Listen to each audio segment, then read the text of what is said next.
ये आपका तीसरा टाइप है प्रॉफिट एंड लॉस का। अब इन क्वेश्चंस को हम सॉल्व बिल्कुल भी नहीं करेंगे, सिर्फ तुक्का लगाएंगे। तुक्का लगाने का जो तरीका हम आपको बताएंगे, उससे आपका जो भी तुक्का लगेगा वह 100% सही आंसर देगा, इसकी गारंटी पूरी हमारी रहेगी। इस क्वेश्चन में आपको ये देख लेना कि आपसे पूछा क्या गया है, मंजू का क्रय मूल्य क्या है। ठीक, इतना हमसे यहाँ पर पूछा गया है। आपको ये देख लेना है कि मंजू कहाँ पर है, सिर्फ मंजू देख लीजिए। तो मंजू के लिए यहाँ पर क्या बोला गया है कि भाई 25% लाभ पर किसी वस्तु को बेच रही है। और आपको अच्छे से पता है 25% का मतलब क्या होता है, 1/4।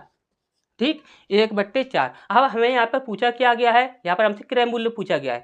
अगर आपसे क्रय मूल्य पूछा जाए तो डायरेक्ट आप 4 से डिवाइड करके देख लीजिए, जो भी आपका आंसर होगा वह 100% निकल आएगा।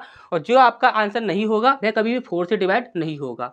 यदि यहाँ पर एसपी पूछा जाता, विक्रय मूल्य पूछा जाता, तो आप यहाँ पर यदि लाभ की बात करता तो 4 में 1 जोड़ देते, कितना हो जाता 5, तो 5 से डिवाइड करके देखते। और यदि हानि की बात करता तो 4 में से 1 घटा देते, बचता आपका 3, तो आप 3 से डिवाइड करके देखते। यहाँ पर हमसे पूछा गया है क्रय मूल्य। क्रय मूल्य के लिए सिर्फ हम नीचे वाली संख्या से 4 से डिवाइड करके देखेंगे, जो आंसर आपका होगा वह 4 से डिवाइड हो जाएगा। अब यहाँ पर देखिए नहीं है तो ये हमारा आंसर कभी भी हो नहीं सकता। ठीक, इसके बाद 4 के पाड़े से कभी आपका 150 भी डिवाइड नहीं होगा, ये भी हमारा आंसर नहीं होगा।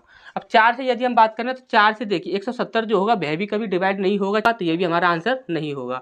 अब 160 जो है वह 4 के पाड़े से पूरा पूरा डिवाइड हो जाता है, यानी कि 4 चौक 16, यानी कि ये 40 बार पूरा पूरा डिवाइड हो रहा है, तो यही हमारा आंसर होगा। और कोई भी आंसर को काट नहीं सकता, इसकी 100% गारंटी हमारी रहेगी। ठीक, अब यहाँ पर दूसरा प्रश्न है, यहाँ पर बोला गया है हमें सिर्फ करना क्या है, हमें सिर्फ ये देखना है कि क्वेश्चन में पूछा क्या गया है। ठीक, तो यहाँ पर बोला गया है तो बाई ने जेड को किस मूल्य पर वस्तु बेची, यानी कि बेचने की बात कर रहा है यहाँ पर, यानी कि हमसे क्या पूछा जा रहा है, एसपी हमसे यहाँ पर पूछा जा रहा है। और किसके लिए एसपी पूछा जा रहा है, तो बाई ने जेड को कितने में बेची। तो बाई देखो, बाई कहाँ पर है, एक व्यक्ति 100 रुपये की वस्तु को 10% की हानि से व्यक्ति बाई को बेच देता है। अब बोला गया है बाई के लिए, तो बाई उस वस्तु को 10% लाभ, क्या बोला गया है 10% लाभ से जेड को बेच देता है। तो बाई यहाँ पर है, बाई के लिए क्या बोला गया है 10% लाभ। और 10% का मतलब क्या होता है 1/10। 10% का मतलब क्या होता है 1/10। यहाँ पर लाभ बोला गया है तो हम क्या करेंगे 10 में 1 ऐड कर देंगे, कितना हो जाएगा 11।